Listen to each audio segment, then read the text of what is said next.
পুলিশদের দায়িত্বশীল হওয়ার আহ্বান জানিয়েছেন প্রধানমন্ত্রী তারেক রহমান। বলেন, সরকার পুলিশ বাহিনীকে এমন রূপ দিতে চায় যা হবে সত্যিকারভাবে জনবান্ধব। জাতীয় পুলিশ সপ্তাহ উপলক্ষে রাজধানীর তেজগাঁওয়ে প্রধানমন্ত্রী কার্যালয়ে আয়োজিত অনুষ্ঠানে তিনি আরও বলেন, জনগণ কিভাবে সরকারকে দেখে বা মূল্যায়ন করে তা অনেকটাই নির্ভর করে পুলিশের ভূমিকার ওপর।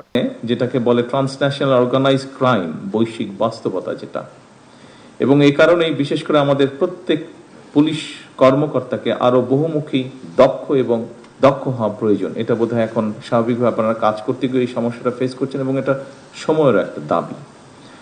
এরকম বাস্তবতাতেই পুলিশ প্রশাসনের নির্দিষ্ট কিছু পদ নয়, বরং আমি মনে করি প্রত্যেকটা পদই অত্যন্ত গুরুত্বপূর্ণ, প্রত্যেকটি পদ যার যেখানে যেই পোস্টে পোস্টিং আছেন আপনি। সুতরাং প্রশাসনের সকল পদেই কাজ করার পেশাদারি মানসিকতা থাকাও কিন্তু অত্যন্ত জরুরি। শুধুমাত্র পদোন্নতি কিংবা নিজেদের পছন্দ মতন জায়গায় পোস্টিং এর জন্যই যদি আমরা মনে করে থাকি, তাহলে সেটা আমি মনে করি যে পেশাদারিত্বের সঙ্গে যে আপোষ, সেই আপোষটা হয়ে যায়। বর্তমান সরকার পুলিশ বাহিনীতে দুর্নীতিকে প্রশ্রয় দেবে না, এমনটাই জানিয়েছেন স্বরাষ্ট্রমন্ত্রী সালাউদ্দিন আহমেদ। বলেছেন, কোন সদস্য শৃঙ্খলা ভঙ্গ করলে তার বিরুদ্ধে ব্যবস্থা নেওয়া হবে। এ সময় তিনি মানবাধিকার সমুন্নত রেখে পুলিশ সদস্যদের কৌশলে কাজ করার পরামর্শ দেন। প্রধানমন্ত্রীর কার্যালয়ে একথা বলেন স্বরাষ্ট্রমন্ত্রী। বর্তমান যুগে অপরাধের বড় একটি অংশ ডিজিটাল প্ল্যাটফর্মে স্থানান্তরিত হয়েছে। সাইবার অপরাধ, গুজব এবং অপপ্রচার রোধে আপনাদের প্রযুক্তিগত সক্ষমতা বাড়াতে হবে। চেইন অফ কমান্ড যারা ব্রেক করবেন তাদের বিরুদ্ধে আমি মন্ত্রণালয়ে যোগদান করার পরের দিনই মেসেজ দিয়েছি, তাদের বিরুদ্ধে মেজার্স নেওয়া হবে।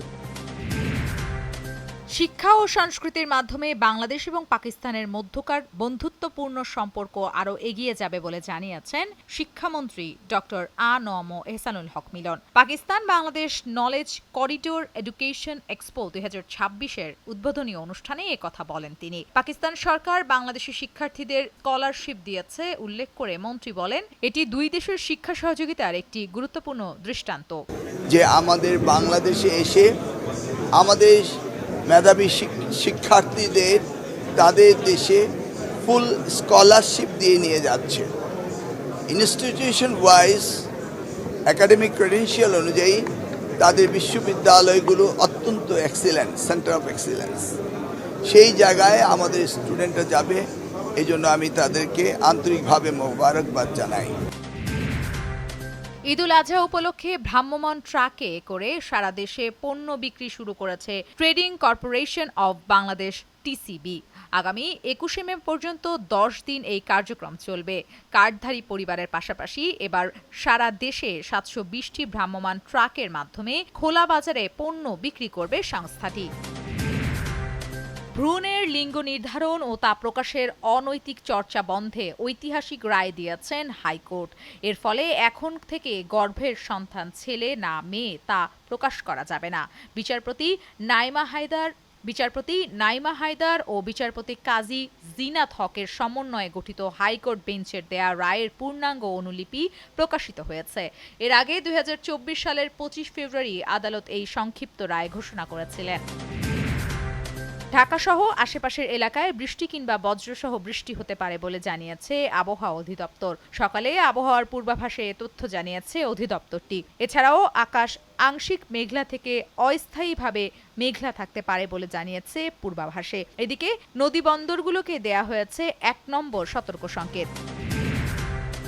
8 মাস কারাভোগের পর কারাগার থেকে পেরোলে মুক্তি পেয়েছেন থাইল্যান্ডের সাবেক প্রধানমন্ত্রী থাকসিন সিনাওত্রা। ব্যাংককের কারাগারের বাইরে 76 বছর বয়সী এই নেতাকে স্বাগত জানাতে জড়ো হন শত শত সমর্থন ও রাজনৈতিক সহযোগী। নিজের ব্যবসায়িক স্বার্থে ক্ষমতার অপব্যবহার ও রাষ্ট্রীয় লটারি প্রকল্পে অনিয়মের অভিযোগে মামলা হয়েছিল থাকসিনের বিরুদ্ধে। 2001 থেকে 2006 সাল পর্যন্ত প্রধানমন্ত্রী থাকাকালে স্বার্থের সংঘাত ও ক্ষমতার অপব্যবহারের অভিযোগে তাকে 8 বছরের কারাদণ্ড দেওয়া হয়েছিল।